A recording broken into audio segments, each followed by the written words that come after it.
உனக்கு ஆண்டவர் வந்து ஆசீர்வாதம் கொடுத்துருக்கா, கம்ஃபர்ட் ஜோன் கொடுத்துருக்கா, நல்ல ஜாலியாக தானே இருக்க. நீ அவர் சித்தம் செய்யலைன்னா லேசாக அதை உருகிடுவார். பார்க்குறீங்க, கை வைப்பார். இருக்கிறீங்களா இல்லையா?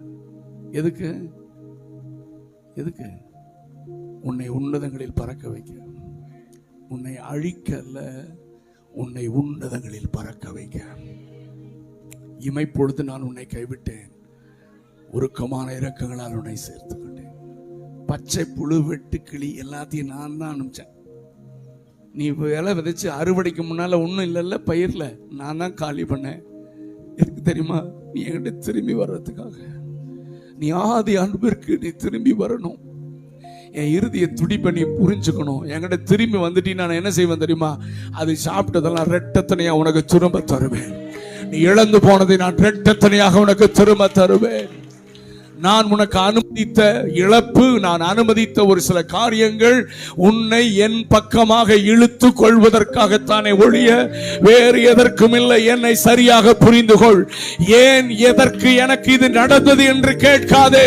உன்னை என் பக்கமாக இழுத்து கொள்ள நீ என்கிட்ட வந்துட்டீங்கன்னா நீ இழந்து போனதெல்லாம் 2 மடங்கா நான் உனக்கு திரும்ப தருவேன். ராபா ஷகரா தரா மஹாந்தரா. இதுதாங்க எங்க அப்பா, இதுதாங்க எங்க அப்பா. இழந்ததெல்லாம் கர்த்தர் சொல்ல, இந்த வருஷத்துல உனக்கு நான் திரும்ப தருவேன். முதலாவது தேவனுடைய ராஜ்யத்தை தேடு. ஆதி ஜெப வாழ்க்கைக்கு திரும்ப. ஆதி விட்ட காரியங்கள், ஜெப வாழ்க்கை, வேத வாசிப்பு, ஆத்தும ஆதாயம், சபைக்கு ஜெபத்துக்கு வர்றது, சபை கூடுதலுக்கு வர்றது, ஆண்டவருக்கு முதலிடம் கொடுக்கறது எல்லாம் விட்டுட்டீங்கல்ல. இன்னைக்கு திரும்பி ஒப்பு கொடுங்க. கர்த்தரை இழந்து போனதெல்லாம் உனக்கு திரும்ப தருவார். நீங்க வேணா செக் பண்ணி பாருங்க.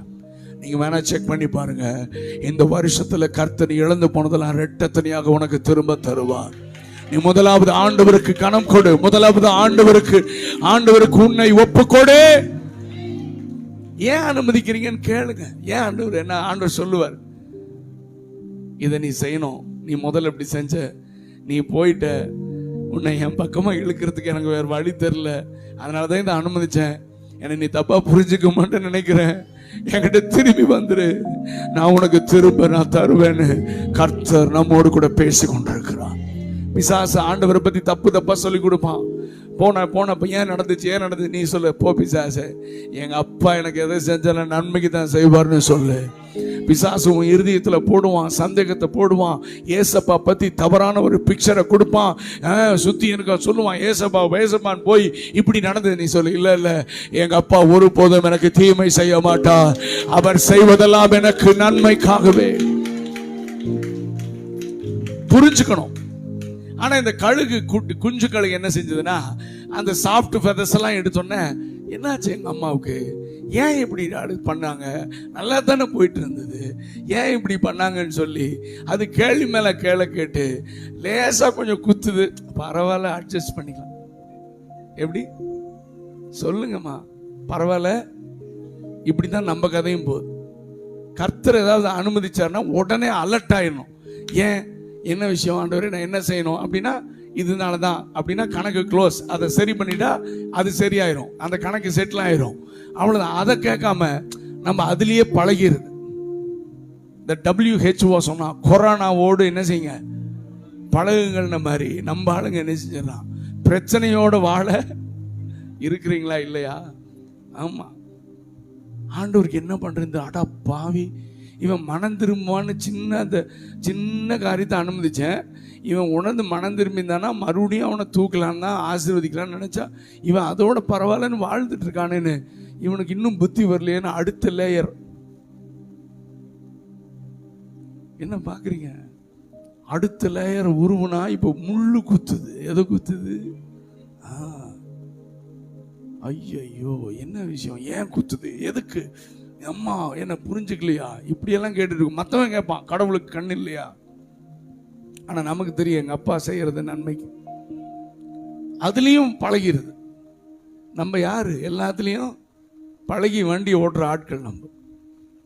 ஆண்டவருடைய இறுதிய துடிப்பை நம்ம புரிஞ்சுக்கணும். ஆமென். கடைசியில பார்த்தா குத்துன்னு குத்துனாலும் கூட்டை விட்டு வெளியே வரமாட்டேங்குது. பார்த்தது இது திருந்தாதுன்னு சொல்லி 1 ஃபைன் மணி கூட்ட கலைச்சிருச்சு. ஒரு அல்லேலூயா சொல்லுங்க. கூட்ட கலைச்சா இதுக்கு இப்பதான் ஆகாசத்தை பார்க்குது, வானத்தை பார்க்குது. ஐயோ நம்முடைய வாழ்க்கை அவுட்டு போல இருக்கு, என் ஆவியை கர்த்தருக்கு ஒப்புவிக்கிறேன்ட்டு ரெக்க இருக்கு, என்ன செய்யாது, பறக்க தெரியாது. நிறைய பேருக்கு ஜெபம், சாப்பாட்டுக்கு ஜெபம் பண்றான்னா கூட முழிப்பான். நம்ம விசுவாசிய திடீர்னு சாப்பாட்டுக்கு ஜெபம் பண்ண ஆட்டா படுபாவி, ஏதா ஒரு ஜெபம் பண்ணுன்னா என்ன செய்யாது, தெரியாது. ரெக்க இருக்கு ஆனா என்ன செய்யாது, பறக்க தெரியாது. அதனால தான் கழுகு நினைச்சது, என் ஆவி உம்முடைய கரத்தில் ஒப்பு கொடுக்குறேன்னு. இன்னையோட இந்த அம்மா இவ்வளவு நாள் நம்மளை சோத்தை போட்டு வளர்த்தது எதுக்கு தான்? அதாவது அம்மா அப்பாவை புரிஞ்சு கொள்ளாம பிள்ளைங்கன்னா அம்மா அப்பாவுக்கு வலிக்குமா இல்லையாம்மா சொல்லுங்க? அதே மாதிரி தான் ஆண்டவருக்கும் வலிக்கும், அவரை புரிஞ்சுக்கலன்னா. இன்னையோட அவுட்டுன்னு வந்து ஒன்று ரக்கருக்கு அடி பழக்கமே இல்லை. இது பாட்டுக்கு சாப்பிட்டு பிராக்டிஸே இல்லையே. ஜெபம் பண்ணி பிராக்டிஸ் இல்லை, பைபிள் வாசித்து பிசாசை துரத்தி சொல்லுங்க, பிராக்டிஸே இல்லை. அது நேரம் புஷ்ன்னு வருது,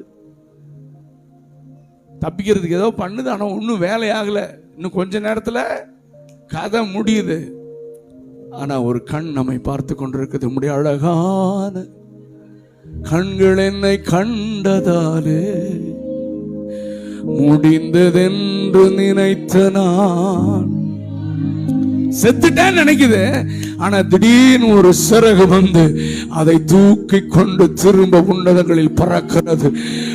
முடிந்ததென்று நினைத்த நான் உயிர் வாழ செத்துட்டேன்னு நினைச்சேன், ஆனா இப்ப உயிரோடு கூட இருக்கிறேன். அதுக்கு காரணம் என்னுடைய அம்மா, என்னுடைய ஆண்டவர், என்னுடைய தகப்பன் என்னை திரும்ப தோளில் தூக்கி சுமந்தார்.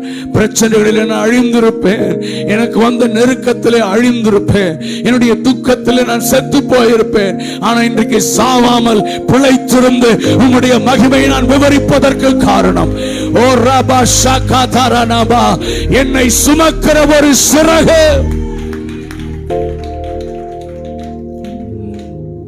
திரும்ப மேல கொண்டு போய் திரும்ப விட அது எவ்வளோ டைம்னு எனக்கு தெரியல. இப்போ கொஞ்ச நேரத்தில் இது சட்டையை அடிக்க ஆரம்பிச்சது, சட்டையை அடிச்சு பறக்க ஆரம்பிக்குது. அம்மாவுக்கு அவ்வளோ சந்தோஷம். என் பிள்ளையுடைய வாழ்க்கை கூட்டோடு முடியவில்லை, என்னதை போல உன்னதங்களிலே பறக்க ஆரம்பித்து விட்டது. இதை விட எனக்கு வேற சந்தோஷம் இல்லை என்று மகிழ்ச்சியோடு பார்க்கிறது. இது உன்னதங்களில் பறக்கும் போது தான் தெரியும், இவ்வளவு நாள் நான் தப்பு பண்ணிட்டேன், இவ்வளவு நாள் நான் முயற்சி எடுக்கல, நான் ஏற்கனவே பறந்திருக்க வேண்டும், நான் ரொம்ப லேட்னு சொல்லி உன்னதங்களிலே பறக்க ஆரம்பிச்சது.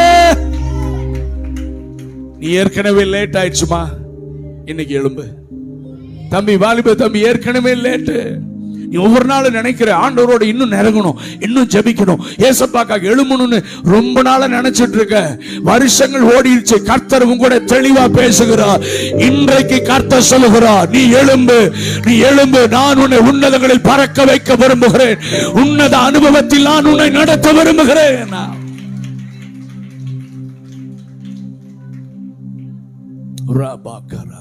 கண்ண முடிச்சோம், க்ளோஸ் யுவர் ஐஸ்.